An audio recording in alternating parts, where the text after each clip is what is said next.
신명기 10장에서 11장까지의 말씀을 읽었습니다. 오늘은 그 과거와 현재와 미래 이렇게 세 가지 시점으로 생각하면서 이스라엘 백성에게 행하시고 이스라엘 백성에게 주시는 모세를 통하여 주시는 말씀을 통해서 오늘날 우리들에게 또 주시는 하나님의 은혜의 말씀으로 받았으면 좋겠습니다. 모세는 이스라엘 민족을 향해서 언제나 하나님의 권능 안에 그 삶이 있었다. 그것을 꼭 기억하라 이렇게 얘기하면서 오늘의 이 본문의 내용들을 가지고 계속 설교처럼 이제 선포하고 있습니다. 근데 오늘 본문은 성도들로 하여금 그래서 과거와 현재와 미래에 이르기까지 사실은 모든 시간 전체가 하나님의 권능 안에서 사는 삶이다라는 것을 깨달아야 한다. 이렇게 깨닫게 하고 있죠. 또한 이 성도의 삶을 오늘날 이제 가나안 땅에 들어가는 백성과 비교해서 함께 이해할 수 있는데 가나안 땅에 들어가는 백성들에게 강조하는 것이 세 가지 단어, 세 개의 단어로 대표됩니다. 그것이 바로 이제 본문을 보면서 계속 보이는 단어죠. 사랑하라, 또 지키라, 그리고 기억하라. 이렇게 이 세 가지의 단어. 이 단어들이 가지고 있는 각각의 의미들이 있습니다. 그래서 우리가 잘 이 하나하나의 단어를 가지고 사실 여러 번 함께 하나님의 은혜를 나누었는데, 그래서 사랑하라, 지키라, 기억하라. 그래서 만나 세대는 출애굽 세대의 과거를 통해서 오늘을 배우고 미래를 배워야 된다. 이렇게 주시는 교훈이죠. 이처럼 오늘날의 성도들도 하나님의 행하심을 기록한 성경 말씀을 통해서 우리가 오늘도 배우고 있습니다. 또 우리의 삶에 하나님의 행하셨던 일들에 대한 기억에서 우리가 또 배우고 그것으로 인하여 자라가고 있는 것이죠. 그렇게 해서 이제 우리가 맞닥뜨리는 현재는 어떻겠습니까? 이러한 과거의 모습을 통해서 배워서, 과거로부터 배워서 오늘날 현재의 나의 삶에 적용하는 거예요. 그것처럼 이제 가나안에서 이스라엘이 직면하고 대면해야 될 현실, 곧 현재는 그 매일의 삶에 다른 것들이 아니라 바로 우상들이 그 앞에 있을 것이다. 하나님 아닌 것, 그러니까 우상이라는 건 다른 게 아니죠. 하나님 아닌 다른 것이. 그러니까 하나님으로부터 하나님이 하나님 되시게 해야 되는데 그렇게 하지 못하게 하는 다른 것들이죠. 그것이 우상인데, 그래서 눈에 보이는 것으로, 또 때로는 눈에 보이지 않는 것으로 미혹하고 우리의 현실을 흔들어대는 그러한 현재를 만나게 될 것이다. 이렇게 얘기하고 있고, 오늘 그래서 11장 그 13절 말씀을 한 절 우리가 읽을까요? 11장 13절입니다. 11장 13절 말씀 시작. 내가 오늘 너희에게 명하는 내 명령을 너희가 만일 청종하고 너희의 하나님 여호와를 사랑하여 마음을 다하고 뜻을 다하여 섬기면 아멘. 그래서 하나님께서 주시는 말씀 뭐냐면 청종해야 한다. 그러므로 이렇게 다른 현실을 만나게 될 텐데 이때에 이 시간들을 이겨내고 감당하려면 청종함이 있어야 된다라고 얘기합니다. 그래서 그 말 그대로 하면 말씀을 사랑하고 기억하고 지켜야 된다는 거예요. 그러니까 사랑하고 기억하고 지키라 오늘 세 가지 단어를 다 적용시키면 됩니다. 그래서 하나님의 말씀을 사랑하고 기억하고 지키라 이렇게 이해하면 됩니다. 그리고 이것을 어떻게 되냐면 이제 매번 강론해야 되죠. 자녀들에게도 가르쳐야 합니다. 그러니까 이게 꼭 자녀들만을 얘기하는 것이 아니라 우리가 알고 이제 배우고 지키는 과정에서 같이 동반되는 게 뭐냐면 가르치는 거예요. 전하는 거, 강론하고 설명하는 거. 그러니까 이 과정을 통해서 많이 배웁니다. 그러니까 목회자들도 마찬가지인데 이 설교하는 것, 아니면 풀어내다 보면 이 안에서 배우는 것이 더 많아요. 그러니까 준비한 것보다 풀어내면서 받는 은혜가 있습니다. 그 안에 감동이 있거든요. 그래서 말씀을 사랑하는 사람들은 기억하고 지키는데 강론하고 풀어서 가르치는 시간도 필요하다는 것입니다. 그래서 말씀이 우리를 더욱 풍성하게 하는 시간이 그 가르침 가운데 있습니다. 이러한 말씀이 오늘날 성도에게도 그대로 적용됩니다. 오늘날 성도들도 하나님을 섬기지만 우리 눈에 보이는 것은 하나님이 보이는 것이 아니거든요. 믿음의 눈을 들어서 하나님을 보라고 얘기하지만 우리 눈에 현실에 보이는 건 물질 중심의 세계, 또 성적인 욕망, 이런 것들, 세상적인 그런 세속적인 욕망이 넘쳐나는 현실에 우리가 살고 있기 때문에 그 세상 속에서 살고 있는 우리들이 눈에 보이는 것과 보이지 않는 미혹 때문에 끌리지 않고 거기서 휩쓸리지 않고 중심을 잡으려면 어떻게 해야 되겠습니까? 하나님의 말씀을 사랑하고 기억하고 지키는 것. 그리고 계속 그것을 풀어서 가르치는 것. 내가 이거 가르치기 위해서는 계속 묵상해야 되거든요. 머리에 생각하고 염두에 두고 있어야 되잖아요. 내가 오늘 저녁에 집에 들어와서 예를 들어서 우리 자녀들을 앉혀놓고 1시간 예배 드리면서 말씀 좀 풀어서 가르쳐야 되겠다. 그렇게 얘기하면 하루 종일 내가 뭘 가르쳐야 할까를 고민하지 않겠어요? 그러니까 계속 나를 이렇게 만들어가는 방법들을 우리도 찾아야 하는 것입니다. 오늘날 성도들도 그러한 세상에 살고 있기 때문에 이러한 노력도 필요한 것이죠. 그래서 이를 위해서 성령님 말씀으로 새롭게 하여 주옵소서, 이렇게 기도하시는 경건생활의 기도가 꼭 있으시기를 예수님의 이름으로 축복합니다.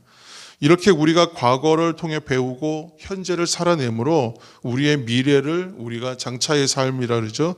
장차의 삶, 미래에 관해서 우리가 준비할 수 있는 것입니다. 또 11장의 9절 말씀도 한번 읽으시겠습니다. 11장 9절입니다. 11장 9절 시작.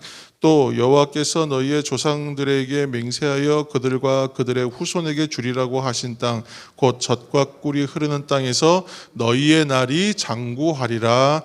아멘. 이렇게 살아내는 백성들에게 약속은 뭐냐? 장차, 그리고 현재의 세대뿐이 아니라 다음 세대들에게도 젖과 꿀이 흐르는 그 땅에서 오래도록 살게 될 것이다. 이렇게 약속을 하고 있는 거잖아요. 그러니까 이전에 그 땅은 어떤 땅이었습니까? 애굽에서의 땅은 나일강이 이제 때에 따라서 범람합니다. 범람함으로 인하여 자연스럽게 비옥한 땅이 되고, 거기는 그 관계용수라 그러잖아요. 이제 물을 끌어와서 농사 짓는 방식으로 그렇게 유지하는 땅이었습니다. 그런데 그러한 땅이었다면 가나안은 골짜기하고, 여기 말씀대로 하면 산과 골짜기가 물을 품는 땅이라고 그렇게 지금 설명하잖아요. 그래서 하늘에서 내리는 비를 산과 골짜기가 머금고 있기 때문에 스스로 이게 발로 뭐 이렇게 물을 퍼날라서 물을 댈 필요가 없는 땅이라 이렇게 설명하고 있습니다. 그런데 비가 적당히 잘 내리고 그러면 자연스럽고 너무 좋은데, 그러면 근본적으로 무엇이 필요하겠습니까? 그 비가 정상적으로 내려야 되는 거죠. 결국은 사람이 할 수 없는 것, 결국은 하나님께서 하시는 것이고, 하나님께서 하시기 때문에 그 하나님을 의지해야 한다라고 이제 지금 얘기하는 것이잖아요. 그런데 사람들은 농사를 짓는다 그러면 하나님이 아니라, 비를 내려주시는 하나님이 아니라 그 내리는 비를 기대합니다. 그리고 농사와 생활에 필요한 물을 어떻게 하면 관리할까, 이것만 생각해. 그러다가 이제 물이 없을 때에야 그때 하나님 앞에 나아가는. 그러면 안 된다는 거죠. 그래서 이것은 어리석은 태도다라는 것을 우리에게 말하고 있는 것입니다. 가나안 땅에는 물을 댈 필요는 없어요. 하지만 적절한 비가 없으면 생존할 수 없는 땅이에요. 이것이 오늘날의 현실이라는 거예요. 내가 어차피 할 수 없는 거예요. 인생이라는 것이.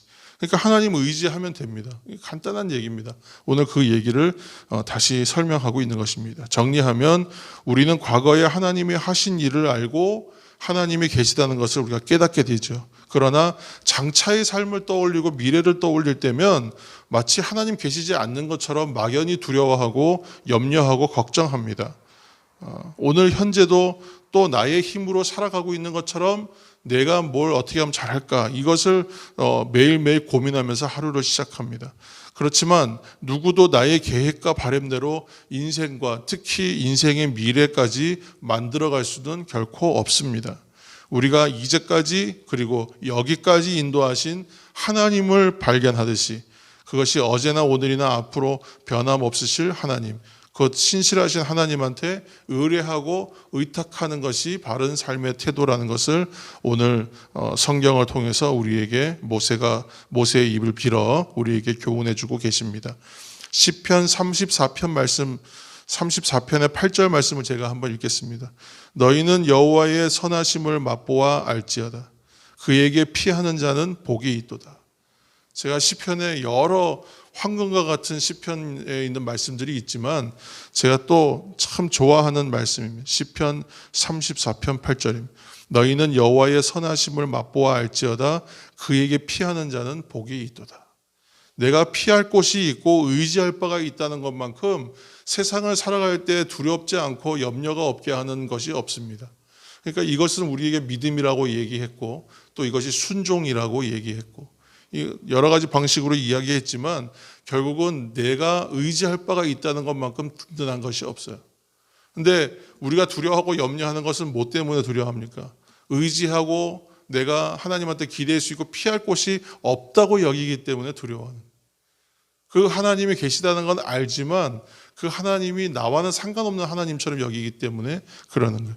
그러나 우리가 오늘 이 말씀처럼 과거에 지나온 세월들을 생각해 보면 하나님께서 일하시고 행하시지 않았으면 결코 넘길 수 없었고 피할 수 없었던 위기와 어려움들이 분명히 있었죠.